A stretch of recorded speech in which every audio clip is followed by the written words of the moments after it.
هذه الأنفاق الممتدة على طول الحدود الفلسطينية المصرية كانت السبيل الوحيد للفلسطينيين لكسر الحصار الإسرائيلي المفروض منذ سنوات، وكانت أيضا المخرج الوحيد لهذا المواطن الجزائري الذي جاء من الجزائر لرؤية أمه التي فقدته منذ 24 عاما، وهي ما زالت لا تعرف أنه قد وصل قطاع غزة. وكاميرا نوميديا نيوز رافقته ورصدت المشاعر التي فاقت احتمال الأم وابنها. يعني 24 سنة من الأسر والحمد لله. يعني اليوم راح نشوف الوالدة تاعي، هي أصلا مش عارفة أني متواجد في غزة، مش عارفة أني دخلت عبر كما يقول لك طريقة غير قانونية لغزة، والحمد لله أنا عارف أنه لما راح تشوفني راح تكون راضية عليه. حبيبي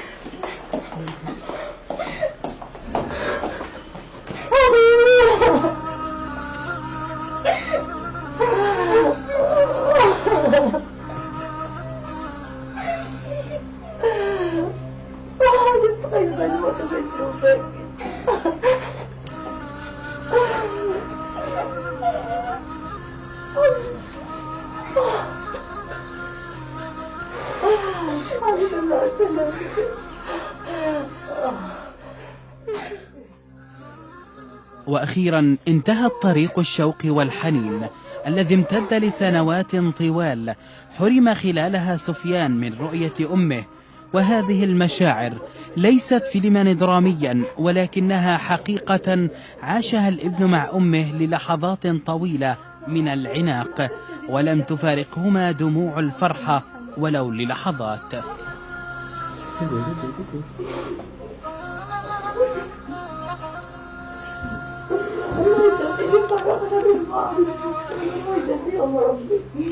إذا ربي فوقيتهم دخلت في نص وجيت ربي لقانا مع بعض ساير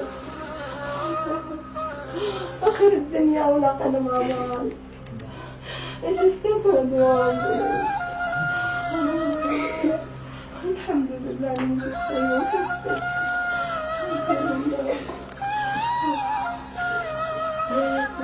تعال عادي أخوك ما قدرت أجيب لك أخو غيره. أخوك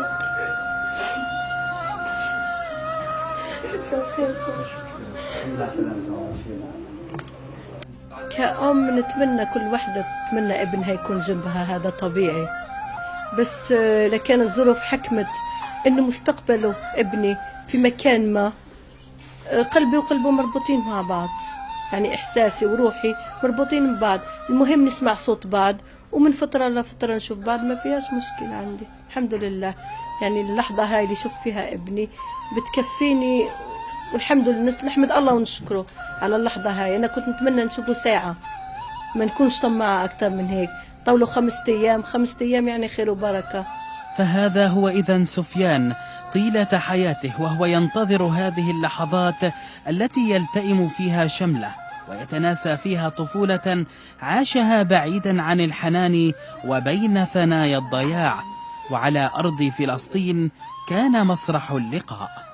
يعني أنت تخيل لو تكلم شخص مش على الإنترنت خلف الباب، بس كلم حدا خلف الباب ولما يفتح الباب وتقابله كيف يكون شعورك. يعني وهذا شعور مش شعور يوم ولا يومين، تقريبا هي 24 سنة. يعني بعد 3 أيام راح نعمل 24 سنة.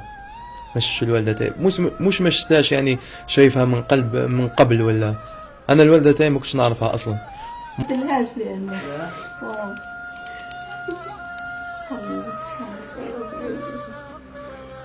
مستحيل. صدمة صح يا رب. خلاص شهر مش حيجينا، بس شهر جاي يا أخوي. خلاص عمي خلاص، بكيت كتير، مش بكينا كتير، بكفي والله بكفي. مستحيل نعم الشيء هذا هو. تقريبا هو صرحوا له تقريبا 5 أيام، هم قالوا لي قول، لكن في الورقة كنت نتمنى نشوفه ساعة. ساعة 5 أيام مش مكتوب له 5. احنا بقدر الامكان نشوف اذا كان في ما بعرفش الاول، يعني عمري ما عملت تصحيح، بنحاول بقدر الامكان ان احنا نمدد اذا كان امكن اذا ما كانش ممكن 5 ايام يكونوا تغطيات الك وله ان شاء الله ساعة. لو هلا يقول لي بس نشرب قهوة عندك يدوب حاجة ويروح، الحمد لله يروح وهم شفته. أكيد أنا رسالة اللي كما يقول لك نوجهها للشعب الفلسطيني، نقول له يعني واصل في الكفاح والنضال، لأنه أنا كافحت 24 سنة جاهدت لوحدي. يعني احنا الشعب الفلسطيني يقاوم يعني أخ لأخ يواجه عدو، بس أنا كنت مقاوم نفسي ونواجه في أمور ربي سبحانه. يعني هذا هو المشكل اليوم. كما نقول أنا الشعب الفلسطيني هو اللي تستر على الوالدة تاعي، هو اللي كما يقول لك حمى الوالدة تاعي. أنا نقول إن شاء الله ربي ينصرك وربي يحميك كما حميتها واصطفتها. وليست هذه نهاية الرواية، بل هي بداية حكاية وزمن جديد بدأ منذ ساعة اللقاء، وكلاهما سيحاول أن ينسي الآخر العذابات التي تعمقت في وجدانهم من الفراق.